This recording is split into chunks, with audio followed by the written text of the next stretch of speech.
Welcome back, THF YouTubers and IGers. Today we put a two-stroke Morimoto LED system into this truck. With the left side being halogen and the right side being the new LED, we just want to show you the differences between what you got from the factory and what you can get now. So basically your halogen bulb does look like this.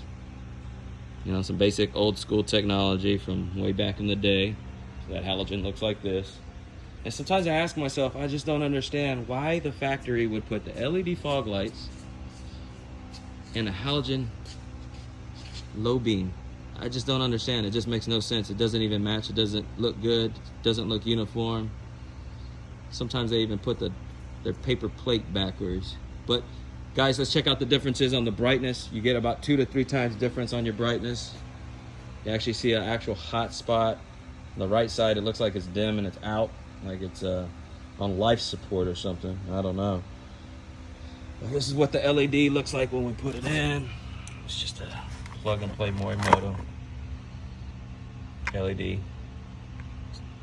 Nice diamond white uniform look, like it came from the factory. If you're in Houston, give us a call. We'll do the installation for you. If not, we can ship it to you. It's pretty simple to install. It's just about getting to the headlight. Thank you for your business. Thank you for checking out the channel. Subscribe. Thank you and God bless.